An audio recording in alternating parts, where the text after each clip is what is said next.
It was a dark, stormy night. Rain hammered against the windows of a bus carrying a lone high school girl on her way home. But when she finally arrived, the house that should have been a sanctuary was pitch black, looking completely deserted. She tries the lights, but nothing happens. The power is out. This girl is Yoon Aina, and she lived with her uncle. She calls out for him into the unsettling silence, but there's no reply, which is extra strange because her uncle is a former police chief. You'd think he'd be the first to investigate a power outage.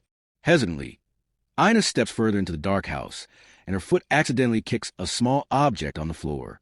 She reaches down and picks it up. It's a single random puzzle piece. Puzzled, she pockets it. That's when her eyes adjust, and she sees a pool of blood, and lying in it is her uncle brutally murdered. But here's the first major twist. Ina doesn't scream. She doesn't break down in hysterics. Her face remains a complete, unreadable blank slate. She shows no emotion whatsoever. Soon, the crime scene is swarming with police. Among them is a young, keen-eyed detective named Kim Handsome, and this is his very first major case. He's determined to prove himself.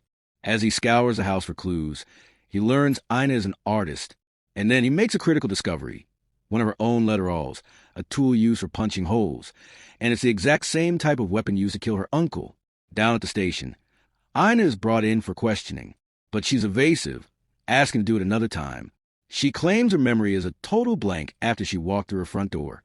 She gives her alibi. She left school around 8 p.m., took the bus, and got home around 9 p.m., using her key code to enter. Everything after that is just gone. As the investigation deepens, Handsome uncovers some seriously incriminating evidence. He proves that Ina purchased an identical all 6 months prior. There's a critical 13-minute gap between the time she got home and when she finally called the police. And most damningly, there's no sign of forced entry or struggle, meaning the killer was almost certainly someone the uncle knew and let inside. The suspected motive, a conflict about her dorm situation. Handsome's suspicion solidifies. He's sure Ina is the culprit, but his boss, the seasoned Captain Yong Jungo, shuts him down. He argues there's no direct evidence, and 13 minutes isn't enough time to pull off a murder like that. Handsome, however, has a theory. He argues that if Ina took a shortcut from the bus stop, she could have gained an extra 8 minutes. That would give her 21 minutes total. And 21 minutes. In Handsome's book, that's more than enough time to kill someone. Fueled by this theory, Handsome interrogates Ina again, this time more aggressively. He shows her graphic photos of her uncle's corpse. He reveals that only her fingerprints were found on the murder weapon.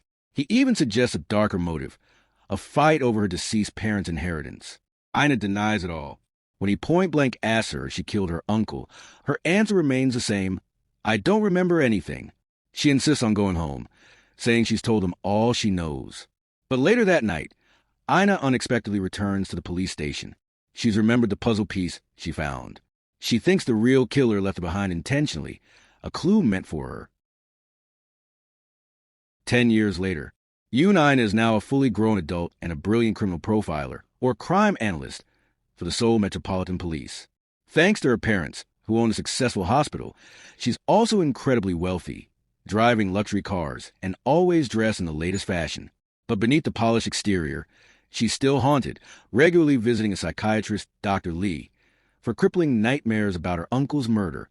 She claims her social interactions have improved, but she confesses her mind still frequently goes blank when she's with other people.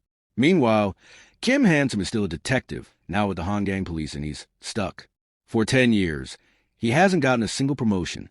In his spare time, he remains obsessed, continuously reinvestigating the cold case of Ina's uncle's murder, unable to let it go or move on with his career. We see Ina heading to work, looking determined. But when she arrives at her profiling team's office, it's empty. Turns out, her team was ordered to go directly to a new crime scene, and once again, Ina was the last to know, having completely forgotten the briefing. This proves her forgetfulness is a genuine, chronic issue, not an act. Yet at the crime scene, her genius shines through. She brilliantly profiles the suspect, solving a complex case with stunning insight. Back at the office, she's a generous, almost royal team member, always buying everyone coffee and cakes. And when it's her turn to interrogate the suspect from the case she just helped crack, she uses her unique personality and sharp perception to identify the killer and wrangle a full confession. That same night, Handsome is out drinking with his two seniors, Captain Yang Young-ho, his boss in the Violent Crimes Division, and Commander Tae Dong-soo from the Metropolitan Police. They're somberly marking the 10-year anniversary of the uncle's death. Handsome admits he still believes Ina is the prime suspect. He can't wrap his head around why a wealthy heiress would choose to be a cop of all things, and a profiler, no less. After the drinks, Handsome doesn't head home. Instead, he's drawn back to the past, physically retracing INA's steps from that fateful night a decade ago. He times everything. Ina left the school area at night. It's a 5-minute walk to the bus stop.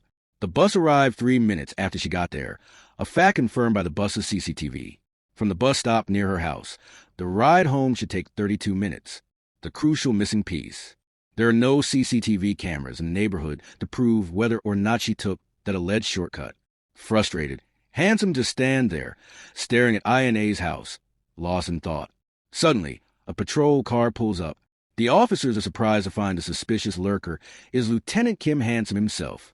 The female officer, Officer Nam, explains they got a call about a shady person lurking around the property. The call, it turned out, came from INA's own housekeeper, who was terrified by the mysterious figure outside, who was, of course, just Handsome, still trapped in his decade-old obsession. In a separate incident, we see a woman leaving a bar and getting into a luxury car. Meanwhile, Officer Nam and her partner stop at a convenience store for drinks. Nam, waiting in the patrol car, watches as the luxury car pauses at a red light, and then suddenly, recklessly, runs straight through it. Nam's instincts kick in. She wants to pursue the driver, but with her partner still inside the store, she's forced to let it go. The luxury car gets away, at least for now. And finally, we return to Ina, arriving home late. Just as she's about to enter, a delivery driver hands her a package with her name on it. When she asks who sent it, the courier has no idea. Burning with curiosity, she tears it open right there on her doorstep. Inside, nestled in packing material, is a small, familiar-looking puzzle piece. Her blood runs cold. It's the exact same style, from the same set, as the piece she found the night her uncle was murdered 10 years ago. In a panic, she rushes inside, frantically retrieves the original puzzle piece she's kept all these years, and holds them together. They connect perfectly. It's a match. She immediately grabs her phone and tries to call Detective Handsome, but he doesn't answer. A decade ago, she thought the killer left that first piece as a taunting clue. Now, after 10 years of silence, the puzzle is back, and the killer is sending her a very clear, very personal message. The game is back on. So, Aina rushes over to Detective Handsome's mom's apartment at the One City complex. His mom lives in this luxury high-rise because she won the lottery a while back and scored a unit. Meanwhile, Handsome isn't answering his phone because he's in the shower. We get a glimpse of a tattoo on his body, a leftover from a previous undercover operation. As it turns out, he can't visit his mom's place tonight for some reason. Ina, thinking he's staying at his mom's like he does every Friday, is surprised to find he's not there. So she says her goodbyes and heads down to the parking garage. But here's the thing. Ina forgets which floor she parked her car on. Classic Ina. So she's wandering around, checking every level. And that's when she spots it, a luxury car with its lights still on. It's the same car that ran the red light earlier. She finds it weird that the car is just sitting there, completely silent. The windows are tinted so dark that she can't see inside.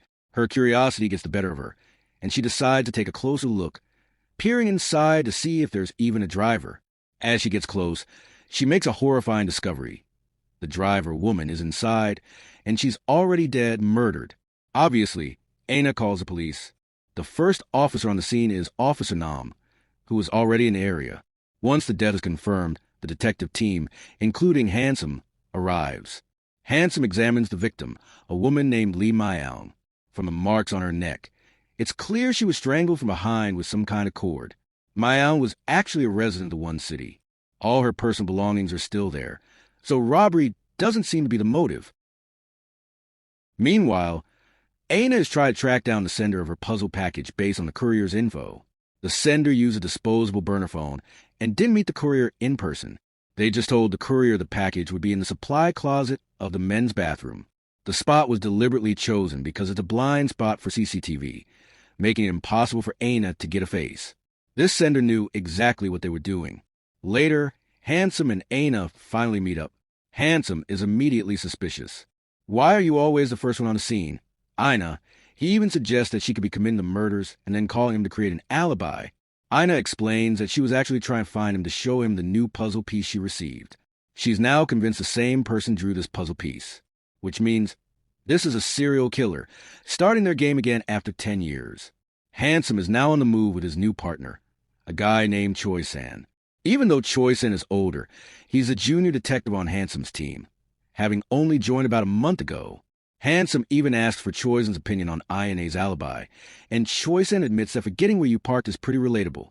At the scene, they check the CCTV and see Myung entering the One City through the main gate. But once she drives into the parking garage, her car disappears into a blind spot.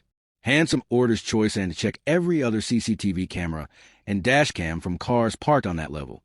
The footage also confirms the exact time Aina arrived at the complex. Over at Myung's apartment, Captain Yang and his team are conducting a search. The place is filled with expensive things, all untouched. This suggests the killer never even set foot in her home. Handsome decides to visit INA psychiatrist, Dr. Lee. He asks if Aina ever discussed the puzzle pieces in her sessions, but Dr. Lee stands his ground, refusing to share any patient information without consent. Back at the office, Handsome vents his frustrations to Captain Yang. He can't accept that INA's presence at the crime scene is just a coincidence. As a wise and level-headed boss, Captain Yang advises Handsome to focus on the victim's trail from that day. If Aina is truly the suspect, the evidence will eventually overlap. Just then, Aina shows up. Handsome tries to avoid her and leave, but she stops him. She lays out her theory. She received a puzzle piece, and soon after, Myung was killed. The method is strikingly similar to her uncle's murder. No fingerprints, nothing stolen. She doesn't understand why the serial killer is sending puzzle pieces to her, especially since she didn't even know Myung. Next, Handsome visits a bar that was owned by Myung. The bartender tells him that Myung left early the previous night because she had plans, but she didn't say what they were or who she was meeting. The bar has no CCTV. Myung valued her customers' privacy. There were only 4 customers that night, and Myung spoke at length with one man in particular. When Handsome asks if she's ever seen Aina there, the bartender says no. Handsome then checks Myung's phone records. Before she died, she received 2 calls from the same number. She answered the first, but not the second. Handsome dials the number, and it rings on the police chief's desk. Handsome and Captain Yang go to confront the chief, Hyan Hagun. It turns out the chief has been a regular at Myung's bar for 2 years. He admits he called her twice. First to make a reservation for that night, and the second to cancel it, but she didn't pick up. Since he canceled, he didn't go to the bar that night. But Handsome's suspicion is now firmly on him. Shortly after, Aina calls the police chief herself. They agree to meet at a restaurant. Aina asks him directly if her uncle knew Myung, but the chief says he has no idea. In fact, he seems confused and asks why she connected her uncle to this new victim. Finally, Aina returns home. It's a rainy night.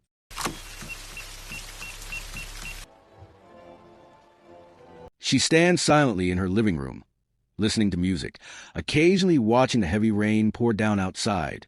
The stormy weather triggers another buried memory from the night her uncle was killed. But this time,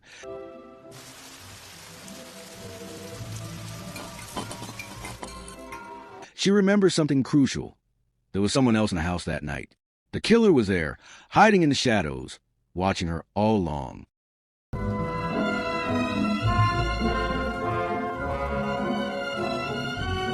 The next day, Aina shows up to join Handsome's investigative team to help with the Lee Myung case. She's even brought her personal stuff because she'll be working out of the Honggang police station for a while. Handsome is immediately like, "What's going on?" Captain Yang clarifies that it's a direct order from the police chief himself. Handsome takes Aina up to the rooftop for a chat. He doesn't hold back, telling her straight up that he objects to her being on the team. He suspects she's just afraid the truth about her will come out. But Aina drops a bombshell. She says her memory is coming back. She now remembers details from the night her uncle was murdered 10 years ago. She even recalls realizing the killer was there because she heard the sound of a door as they slipped out. Frustrated, Handsome goes to confront the police chief. He demands to know why Aina is being forced onto his team. The chief explains that the case is all over the news with no official suspect. Plus, there are rumors flying around because several cops and higher-ups were regulars at the bar. So, headquarters sent a profiler to help manage the situation and the public perception. Meanwhile, Aina keeps a regular appointment at her therapist's office. She talks about everything she's been through, including the recovered memories of her uncle's murder. Dr. Lee suggests that those memories might be resurfacing because of guilt. He notes that back then, she just froze, unable to even turn around to look. Ew. Back at the station, Handsome and the team are forced to start their briefing without Aina, who is a no-show after lunch. She probably just forgot, someone says. Then, Choisen shares a new lead.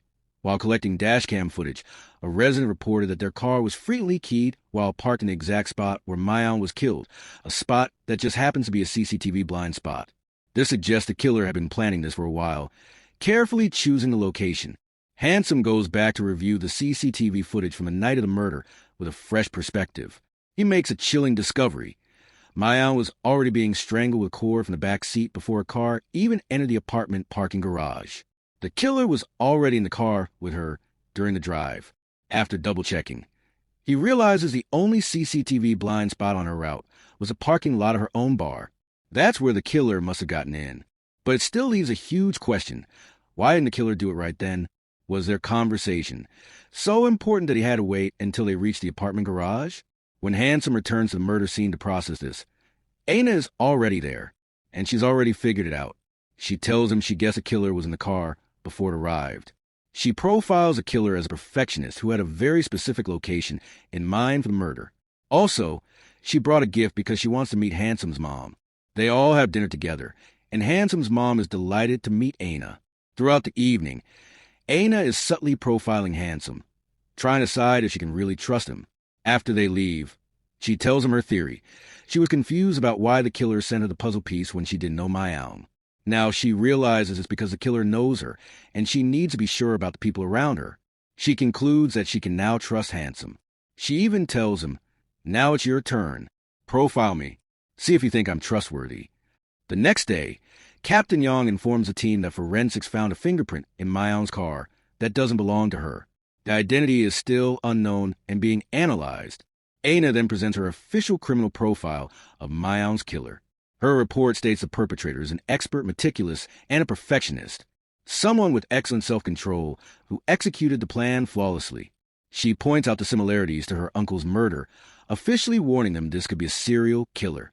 Based on the method, she believes the killer isn't doing this for fun, but out of motive for personal revenge. However, the other detectives push back, thinking her analysis is a stretch. They believe she's just too caught up in what happened to her uncle 10 years ago. The police chief also calls Aina into his office. He's disappointed with her profile, warning her that if she keeps this up, everyone will turn against her, and he'll get in trouble for assigning her. Surprisingly, Handsome is now the one who thinks Aina might be onto something. He suggests they set aside who the killer is for a moment and focus on learning more about the victim. Since this wasn't a random or impulsive killing, the motive of revenge is their best lead. They contact Mayon's family to deliver the bad news. Her younger sister reveals that Mayon had cut off all contact with the family years ago. They tried to reach their father, but his number is disconnected, and no one answers at his old house. So, Handsome takes the initiative to visit the father's last known address. Aina tags along to help profile the family. When they arrive, the house seems completely empty. They ask a neighbor, who tells them no one lives there anymore. The father moved to a nursing home, and the younger sister is in the Philippines. Their mother passed away a long time ago. At the nursing home, the manager isn't sure the father can answer any questions because he suffers from dementia. But Aina has a brilliant idea. She disguises herself as Mayon, wearing a school uniform. She asks the father if he knew her uncle, but he denies it. He does remember that Mayon had a troublemaker boyfriend he didn't like, but he can't remember the name. Meanwhile, Handsome meets with Mayon's uncle to get more background. The uncle explains that after their mother died, Mayon ran away from home in middle school. 7 years later, she came back with her boyfriend to ask for her father's blessing to get married. Her father refused because the boyfriend seemed like a thug. Handsome and Aina then go to Mayon's now-empty childhood home to search for clues. There, they successfully find an old photo of Mayon's ex-boyfriend. After a long day, They finally head back to the police station late at night. Aina picks up her car from the station parking lot and heads home, exhausted.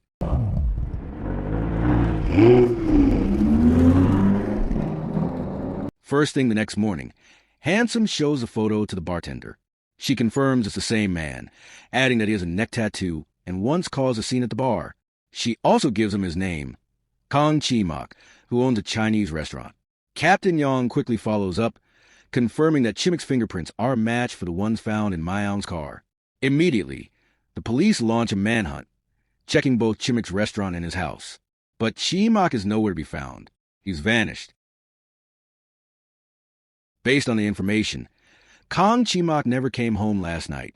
Captain Yang orders his team to ping his phone's last known location. They find his car in a rest area parking lot. Its tires caked in mud. Checking security footage, they see Chi-mak got out his car at 3 a.m. and never returned. Behind the rest area is just a mountain blocked by a high wall. Handsome, determined, scales the wall himself, scraping up his hands in the process. Forensics arrives to process Chimik's car. Inside, Handsome finds a cord similar to the one used to strangle Mayang. He's starting to think Chi-mak is their guy. Choisin then reports that before the rest area, Chi-mak spent 3 hours near a reservoir. There's a hotel nearby, and when they check, they find Chi-mak booked a room for one night. Handsome goes to inspect the room. The second he walks in, he's hit with a coppery, foul smell coming from the bathroom. His heart sinks. He thinks Chi-mak killed someone else here. When they break out the UV light, the bathroom floor lights up with traces of blood. Choisin has more info. Guests on the 5th floor complain about loud music coming from Chimik's room. Then, around 2 a.m., a man in red pants was seen leaving the hotel lobby with a large suitcase.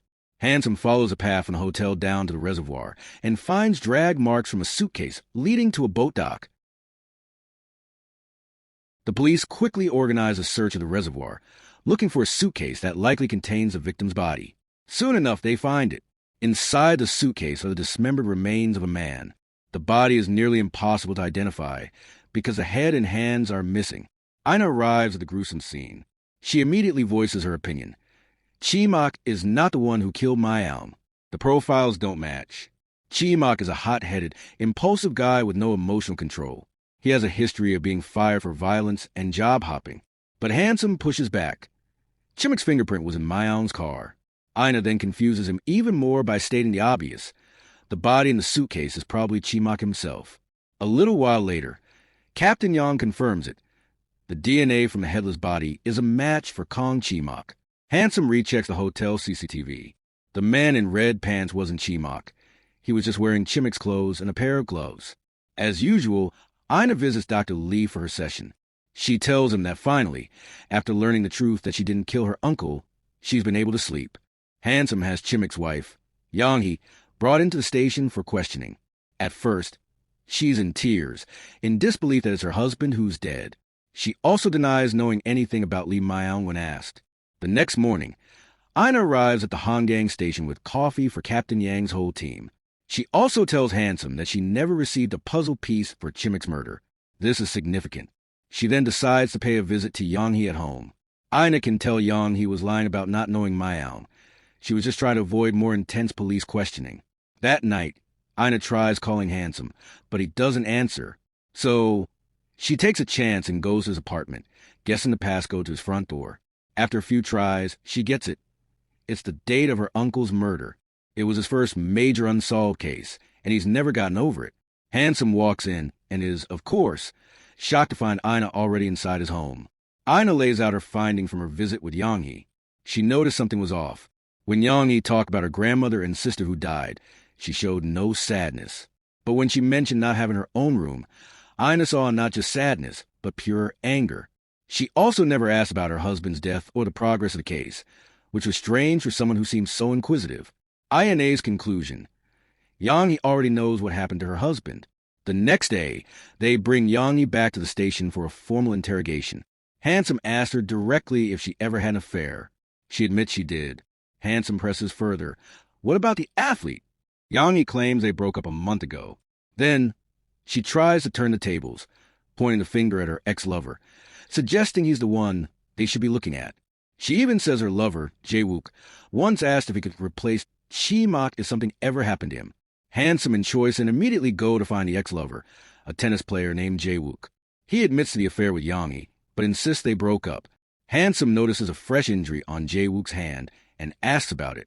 Jae-wook brushes it off as a tennis injury. He, in turn, points the suspicion back at Yang-hee, talking about her terrible relationship with her husband and how she wanted Jae-wook to replace him. After leaving, Handsome is convinced they're on it together. He shows Choisin the cuts on his own hands from climbing the rest area wall, drawing a parallel to Jae-wook's suspicious injury. In a team briefing, they learn Yang-hee and Jae-wook were high school classmates who lost touch and reconnected a year ago when Yang-hee joined a tennis club. They had clear motive. With Chi-mak on, they both stood to gain. They have circumstantial evidence, but nothing concrete. Aina points out that right now, they're blaming each other. To get a confession, she says they need to drive a wedge between them and make them crack under pressure. They bring them both back in for simultaneous interrogations in separate rooms. Handsome confronts Jae-wook, bringing up the suspicious deaths of Yang-hee's grandmother and sister in a fire years ago. Jae-wook knew about the fire. Handsome reveals it was arson, and the perpetrator was never caught. Yang-hee was never suspected because she was just a child at the time. In fact, people felt sorry for her. But a middle school boy who lived next door was suspected, much like Jae-wook is now. And that boy disappeared without a trace. Jae-wook clams up. Meanwhile, in the other room, Aina knows Yang-hee will never confess. Handsome lays out a chilling pattern. Everyone close to Yang-hee ends up dead. Her parents, her grandmother, her sister, a neighbor, and now her husband. He implies that if Jae-wook protects her, he'll end up just like Chi-mak. The pressure works. Jae-wook finally breaks and confesses that Yang-hee was the one who dismembered the body. The police later find the victim's head based on his information. The department officially closes the Lee Myeong case, naming the deceased Kong Chi-mak as her killer. Aina gives a farewell gift to Captain Yang's team. Starting tomorrow, she'll be returning to the Seoul Metropolitan Police. But she tells Handsome she believes the Myeong case isn't truly solved. The real killer, the puzzle killer, is still out there. That night, Aina meets Dr. Lee at a bar. She tells him she shares a lot of the same tastes as Yang-hee, and she explains that Yang-hee didn't kill her husband for money or to be with Jae-wook. She did it because she wanted a bigger house and her own private room. She slept in a separate room from her husband, and when he violated her private space, she removed the obstacle. It was the same reason she killed her grandmother and sister when she was just 13. Finally, Aina heads home for the night. As she approaches her front door, she notices something, another package addressed to her. She opens it immediately. Inside is another puzzle piece, identical to the ones before. The game is still on. The new puzzle piece shows a man dancing, covered in red lines that match exactly where Yang-hee cut up Chimik's body. At first, Aina thought Kong Chimik's death had nothing to do with the puzzle killer, but this new piece changes everything. The next morning, Aina heads to work early. She meets with her superior at the Metropolitan Police to discuss the latest puzzle. This means that from the very beginning, Chi-mak was the killer's target. But they're confused. Why didn't the puzzle killer just kill Chi-mak himself? 총, 귓속말.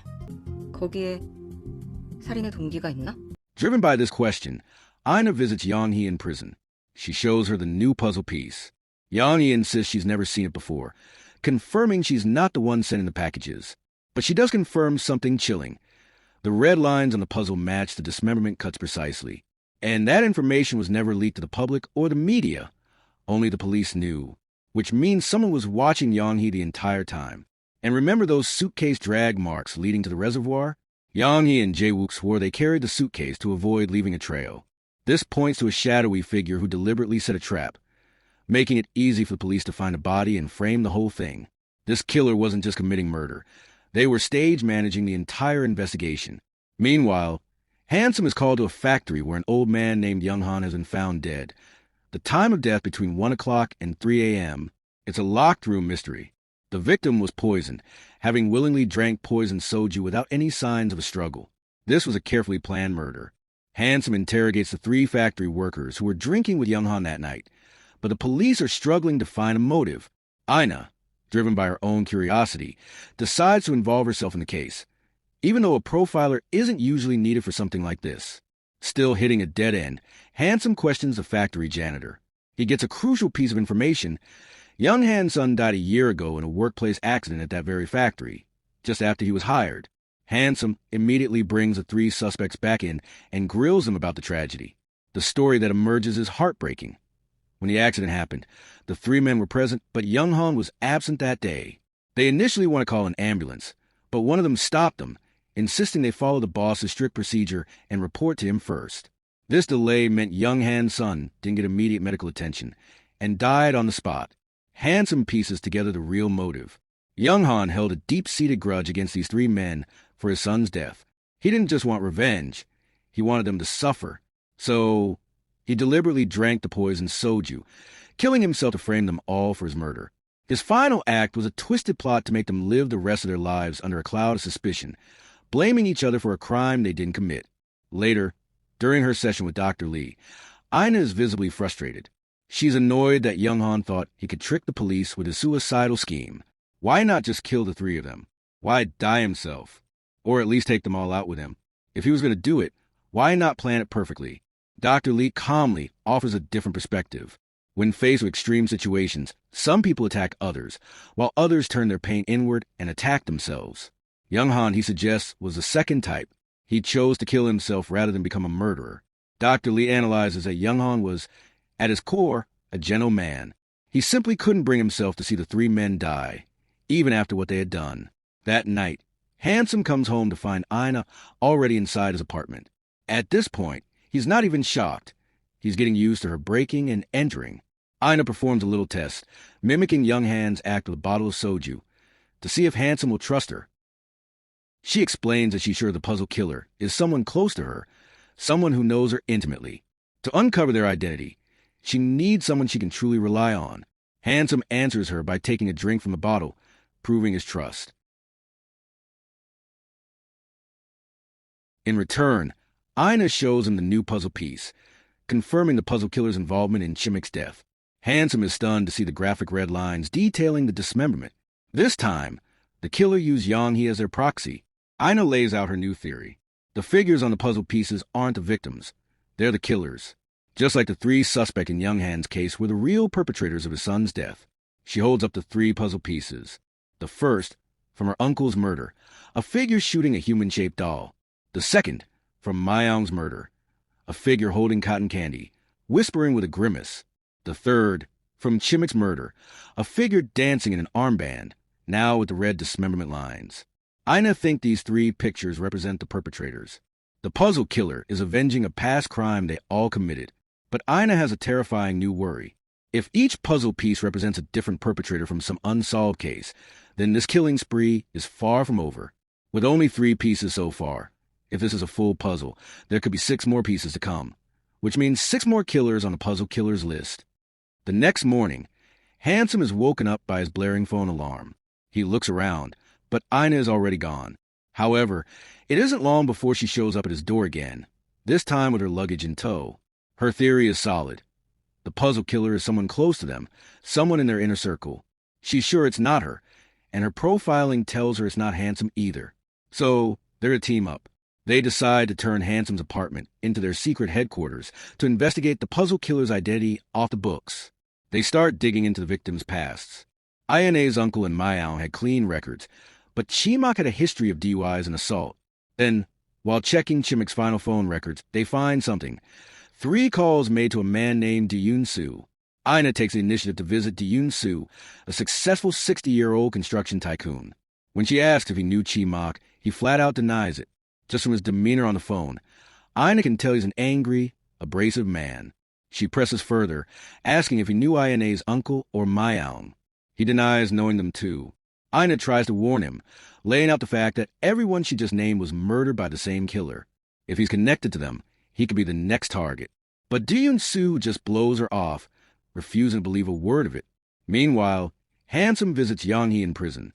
She's disappointed to see him, and not Ina. Handsome asks if her husband, Chimak, knew Yoon-soo.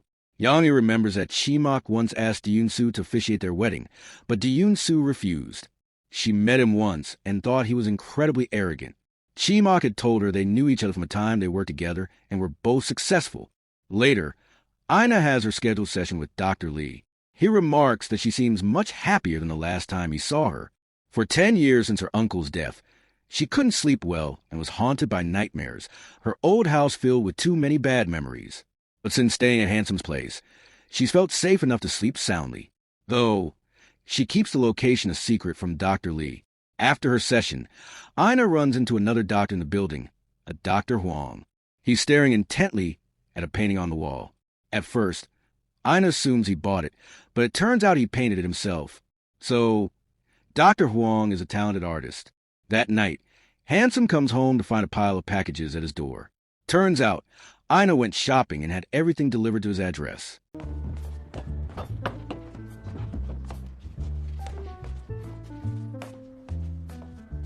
They discuss the day's findings. They still haven't figured out what the connection was between Chi-Mak and Do Yoon-soo. Ina offers Hansom some coffee, but he has a more pressing question. Why don't you just go home? Ina fires back. Why would I leave our headquarters? The truth is, she can actually sleep here. Her own house is just a place of pain and old wounds. Hansom suggests maybe she should just move, but Ina insists she can't leave. She has to stay to remember the truth. Her mission is to find her uncle's killer, the puzzle killer. Just then, Hansom gets a call from Captain Yang. Do Yoon-soo has been found dead in his office. He was working late on an emergency meeting. Captain Yang pulls Hansom aside. You were asking about Do Yoon-soo just this afternoon, and now he's dead. He says, want to know what Hansom and Ina are working on. Hansom can't tell him the truth about their secret investigation yet. Captain Yang reveals that the entire 30th floor is Do Yoon-soo's construction company, but there's no CCTV footage from today. The recordings from 5 a.m. onward have all been erased. Meanwhile, Ina examines the body and finds a small injection mark. She doesn't know yet how the killer managed to hide and pull this off, but she and Hansom both suspect this is the puzzle killer's fourth victim. The next morning, as they wait for forensics report, a security guard hands Ina a package that a courier just dropped off. She opens it to find the fourth puzzle piece. It shows a clown destroying a child's sandcastle. This confirms it. Do Yoon-soo's death is connected to the puzzle killer. He's victim number 4. Soon, the autopsy results come back. The cause of death was a lethal overdose of insulin, which is extremely dangerous for a diabetic. Back at their makeshift headquarters, Ina lays out all the puzzle pieces they collected. She realizes something crucial.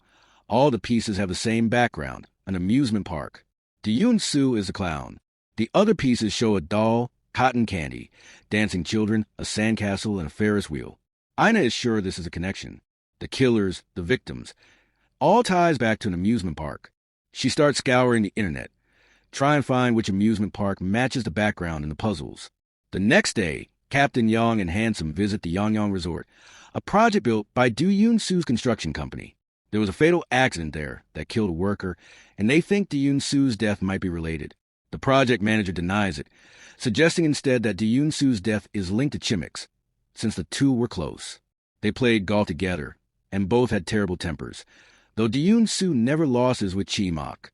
Meanwhile, Ina finds it, the amusement park that perfectly matches the puzzle background. She's sure it's the key. The park, called Dreamland, was established 33 years ago. When Hansom gets home, he finds his apartment decorated with balloons. Ina has gathered all the information on Dreamland. It was founded in 1990, and it's closing for good soon. The strange part? It has a perfectly clean safety record. The following day, Hansom goes back to Do Yoon-soo's office. He shows a receptionist photos of the victim's personal effects, asking if anything looks off. The receptionist says everything belonged to Do Yoon-soo, but it's Choice Ann, Hansom's partner, who feels something is wrong. He remembers a handkerchief that was there when he first arrived on the scene, but now it's gone. Hansom checks the evidence log and the forensic video. The handkerchief is nowhere to be found. Hansom's suspicion skyrockets. Someone inside the police force took it. He reports this only to Captain Yang, deciding the three of them will be the only ones who know the handkerchief is missing. That night, Hansom calls Ina, but she doesn't answer. Instead, she texts him an address, telling him to meet her there to discuss something urgent. The address is Lee Myung's old apartment. When he arrives, Ina reveals her biggest discovery yet. This apartment is what connects all three of them, Do Yoon-soo, Chi-Mak, and Myung. She explains that Myung was the last owner, but before her, it belonged to Chi-Mak. And the very first owner of this apartment was Do Yoon-soo. Ina gazes out the apartment window, her eyes serious. She's determined to find out what really happened inside Unit 5802 of the One City. This apartment holds a key to everything. Chimok and Mayan were once engaged, so it made sense for him to give the apartment to her. But what was Yoon Su's reason for giving it to Chimok? Ina still didn't think her uncle was involved in any of this. However, Handsome pointed out that the One City was under the Hongang police jurisdiction, and her uncle was the police chief at the time. Maybe her uncle had covered up a crime or buried a case related to this apartment. Ina thought that if that were true, then her uncle must have received something in return, but she still didn't know what that payoff was. The only clues to the victim's crimes were the images on the puzzle pieces. The puzzle killer was definitely sending these riddles to Ina for her to solve. The next day, Handsome visited the Seoul Metropolitan Police to meet Dong-soo, who used to work under INA's uncle at the Hongang precinct. Handsome questioned Dong-soo to understand what her uncle was really like as a police chief. Dong-soo described him as a model and high-achieving officer, but one who quit the force after an unsolved serial murder case. They then went to the records room to find out what cases INA's uncle had handled. This was the final case he worked on, a defamation lawsuit filed by the family of a serial murder victim against a media outlet. However, her uncle had shut it down very quickly. Next, they visited the victim's parents, who still seemed very angry at a journalist from the Myeongsung Daily named Lee Gang-hyun. That journalist had written a false story claiming the victim's older sister was a hostess at a karaoke bar, which led to the sister's suicide at just 25 years old. That journalist was also known to have died by suicide. On the way back, Ina questioned whether it was really a suicide. Handsome replied that they needed to check the journalist's death file. He then contacted a friend in the journalist's jurisdiction to look at the file. While examining it, they discovered that a puzzle piece had been found at the journalist's crime scene. This meant INA's uncle wasn't the puzzle killer's first victim. The journalist was. The journalist's death happened exactly 8 months before her uncle's murder. Ina had felt something was odd from the start. Her uncle's murder was so clean, leaving no fingerprints or DNA, as the killer was already experienced. And now it was clear why. Her uncle wasn't the first victim. Handsome then decided to meet the detective who had handled the journalist's case. That detective felt something was off about the case being ruled a suicide. The journalist had died with a plastic bag over his head, which isn't a common suicide method. Meanwhile, the family had refused an autopsy. After his divorce, Gang-hyun lived alone with his son. He was severely depressed and abused sleeping pills and alcohol. The day before his death, he confessed to a friend that he was overwhelmed raising his son alone and wanted to kill himself. That made his motive seem clear. Meanwhile, Ina was in the evidence room. She looked for the puzzle piece from Gang-hyun's crime scene. It depicted a man holding a camera, but his eyes were sewn shut. The detective also mentioned that Captain Yong was a detective who initially handled this case. It was only after Captain Yong was assigned to headquarters that the case was transferred to him. So, Captain Yong was the person who knew the most about this case. Handsome then met with Captain Yong and asked him why he had hidden the truth about this puzzle piece. Handsome suspected that Captain Yong was the one who took the handkerchief and was an accomplice to the killer. Instead, Captain Yong turned the question back on him, asking if Handsome truly knew who Ina really was. Captain Yong explained that Gang-hyun had died in his apartment. On the day of the death, one floor directly above, his son was having a tutoring session with 3 friends. One of those friends was Ina herself. After all her friends had gone home, Ina was found at the crime scene around the estimated time of the murder. Only INA's alibi for that day was unclear. Captain Yong couldn't question Ina further because her uncle, the police chief at the time, intervened and blocked him. 8 months later, her uncle was murdered.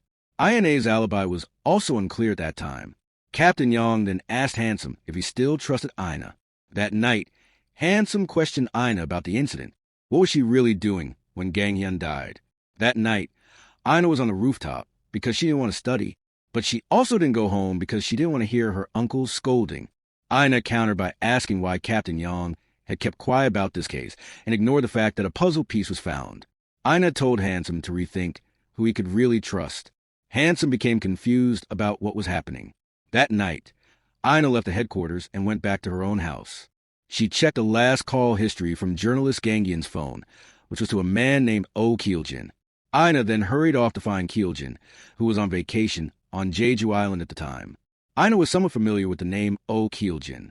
It turned out her uncle and Kyoljin knew each other. Kyoljin also often gave gifts to her uncle on every major holiday and on Ina's birthday. That's why the name wasn't foreign to her. However, the moment she mentioned journalist Gangian's name, Kyoljin suddenly became defensive and questioned what she really wanted. That evening, Handsome still hadn't been told that Ina was in Jeju. He intended to call Ina because it was unusual for her not to come to the headquarters. However, the person who answered the phone was the Jeju police, who informed him that Ina was currently detained as a murder suspect. A few hours earlier, a dock guard was patrolling and inspecting the boats. The guard found Ina on a yacht. She was seen pulling a rope that trailed down into the sea. But when it was pulled up, there was a body tied to the end of the rope. And the body was none other than the man named Kyoljin. During her interrogation, Ina remained completely silent, refusing to say a single word. Not long after, Handsome and Choisin arrived to help secure her release. Even when Handsome questioned her, Ina stayed silent, which eventually made him raise his voice a little. But Ina just casually said, "I don't remember," and walked back into her cell. Police Chief Hyun and Captain Yang also came to meet with the Jeju police chief, requesting they stop the investigation. They argued it was a misunderstanding, asking how likely it was for a police officer or a criminal profiler to kill someone. Captain Yang added that Ina was probably there to work on a case for the Hangang police. The Jeju police chief countered that Kyoljin was an influential figure in Jeju with many political connections. While at a seminar, Dr. Lee received a call from Handsome, asking her to speak with Ina. It turned out both Dr. Huang and Dr. Lee were in the city to attend the seminar. 저희끼리 좀 할 얘기가 있어가지고 여자들끼리. 편하게. Dr. Lee then met Handsome and gave him a puzzle piece that Ina had entrusted to her. Handsome rushed to see Ina and asked when she got this. Ina said she would tell him everything once she was released. She then handed over her private taxi driver's business card as her alibi for the time of the victim's death. After being freed, Ina explained that she received the puzzle piece in a taxi on her way to the hotel. She thought they were already falling behind, since the killer knew both the taxi she was in and her hotel location. She also admitted she deliberately stayed silent while detained to observe the facial expressions of anyone who came to see her. Beside Handsome, there were 5 people close to her who were in Jeju at the time of the murder: Chief Hyun, Captain Yang, Dr. Lee, Dr. Huang, and Choi-san. Ina then set out to subtly interrogate them one by one to find out who the real killer was. Ina visited the clinic to meet with Dr. Lee and Dr. Huang. Meanwhile, Handsome met with Captain Yang's former colleague at the office from before his transfer. Police headquarters then decided to form a special task force to investigate the serial killings, appointing Commander Tae to lead it. Handsome then asked Choi-san to undergo hypnotherapy to find out who really took the handkerchief from Do Yoon-soo's crime scene. The head of the profiling team himself conducted the hypnotherapy on Choi-san. It was revealed that the person who took the handkerchief was none other than Captain Yang. 어수선합니다. 동료들의 행동을 자세히.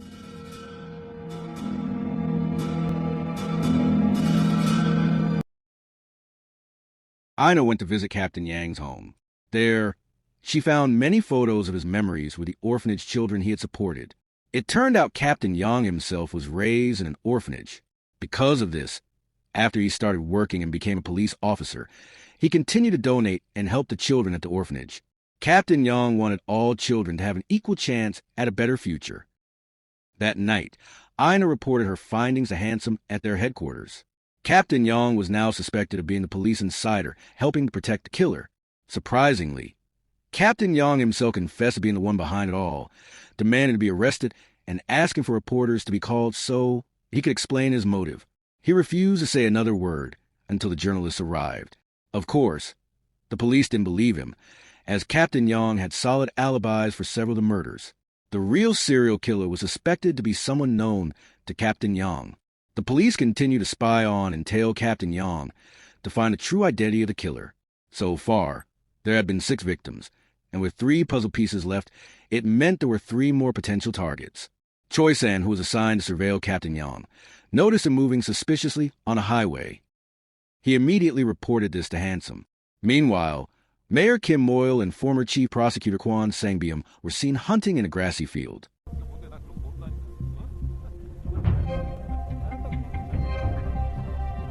Captain Yang fired a warning shot into the air, ordering them to get down. He then ran towards them to protect them from the puzzle killer, who was targeting them. Instead, the former chief prosecutor shot Captain Yang, mistaking him for the threat. Tragically, Captain Yang's life could not be saved. Handsome was deeply shaken by this. The former chief prosecutor's life was still salvageable, and he was rushed to the ER. Mayor Kim managed to escape when he heard the gunshots. From their investigation, it was discovered that Captain Yang knew the location because he was tracking the killer's phone. That phone was now missing. The killer must have taken it. The puzzle killer failed to kill the former chief prosecutor because Captain Yang got in the way. Elsewhere, Handsome honored Captain Yang's final request by publicizing the serial killings by the puzzle killer to media. While standing guard in the former chief prosecutor's hospital room, Handsome received a call from Ina, informing him that the next puzzle piece had been found. Now that the public knew, the piece wasn't sent to Ina. Instead, it was sent to an ordinary citizen who immediately reported it to a journalist to be published in the media. Handsome was stunned to see the news report that the next puzzle piece had been found, especially since he was personally guarding the room and the target was still alive. However, not long after, the patient, former chief prosecutor Kwan Sangbyum, began having violent convulsions and could not be saved. Ina then revisited the crime scene. She thought the killer didn't actually want Captain Yang to die and intended to keep him alive. The killer couldn't finish off the former chief prosecutor because Captain Yang got in the way. Ina was curious about what the killer's real connection to Captain Yang was. Back at the office, the task force discussed the former chief prosecutor's death by poisoning. Someone had infiltrated the hospital posing as medical staff and swapped the 4-bag with a poisoned one. Handsome thought the killer knew how to kill someone and had medical knowledge. At this point, the suspect pool had narrowed down to 2 people, either Dr. Huang or Dr. Lee. They were both close to Ina and were in Jeju during Kyoljin's murder. That night, Ina broke into Dr. Huang's apartment, which was filled with his own paintings. There were also many photos of cherished moments with his friends. From this, Ina could conclude that the state of his home, much like Captain Yang's, didn't fit the profile of a serial killer. Ina then entered Dr. Lee's apartment. It was a complete mess, with items piled on top of each other. Ina walked around, observing the surroundings and the furniture. There, she found a package parcel, just like the one she usually received, containing another puzzle piece. Meanwhile, Dr. Huang admitted that he knew the serial killer being broadcast on the news. He was also the one who drew the images on the puzzle pieces. He stated he only drew them according to the killer's requests without knowing their meaning. The police were now searching for Dr. Lee, who had been officially named as the serial murder suspect. Shortly after, a report came in that a city council member had been kidnapped. Ina checked the man's profile and found he was a former minister of land and infrastructure. Ina told Handsome that she previously suspected the killer would have a neat, almost hotel-like home, decorated with plants and minimalist furniture. But what she found was a complete opposite. It turned out Dr. Lee had been hiding her true self all along. Ina then met with Dr. Lee's middle school friend, Officer Nam. Officer Nam recounted that Dr. Lee was abandoned by her mother at an amusement park when she was 7 years old. She had lived in an orphanage ever since. Dr. Lee once said that she would kill her mother if she ever saw her again. They then searched for Dr. Lee's childhood identity at a missing children's center. They entered the name Lee Sungju but found no missing child with that name. A search for keywords like child abandoned at Dreamland also yielded nothing, except for one name, Lee Seol. Ina thought it was possible Dr. Lee had changed her name. Flashback in the past, Captain Yang worked a stall in a marketplace. The owner of that stall was none other than Dr. Lee's mother, a woman named Nam Suk. The market was slated for demolition to make way for a luxury apartment complex. Mayang instigated Chimak to quickly clear the place out, as the court was on their side. Yoon Soo was also seen pressuring Chimak to immediately evict the market residents. This led to a violent riot and a massive fire that claimed many lives, including Dr. Lee's mother. The media even ran stories blaming the stall owner, Dr. Lee's mother, for the arson, claiming she was angry about the low redevelopment compensation and not being offered a first claim on the new apartments. Captain Yang, with great difficulty, eventually managed to find Dr. Lee, who had already changed her name. At that time, Dr. Lee was already a medical student. Captain Yang had purposely become a policeman to find the child of his former employer. He then gave her a handkerchief and a book that belonged to her mother. Captain Yang told her that her mother had always wanted to find her daughter again. It was from him that Dr. Lee learned her mother had died long ago in that tragic fire. This was the beginning of Dr. Lee's desire for revenge against those responsible for fire. Return to present. The police finally managed to find Councilman Kim at the One City apartment. But suddenly, someone fell from the rooftop of the building. It was Councilman Kim himself. Ina rushed to the top of the building and found the final puzzle piece, which was just a solid black image. They still didn't know who the next victim in the picture was supposed to be. The piece was completely black. The background of this final puzzle piece was the Dreamland amusement park, the place where Dr. Lee lost her mother. On the other hand, the One City was also the place where Dr. Lee lost her mother. They split up, with Ina heading to Dreamland and Handsome checking the One City. Choyson managed to trace CCTV footage showing Dr. Lee leaving the One City in a luxury taxi, heading to the funeral home where Captain Yang's body was. Dr. Lee didn't go inside. She just stood in front of the building for half an hour in the pouring rain before leaving. Soon after, Ina found Dr. Lee at Dreamland.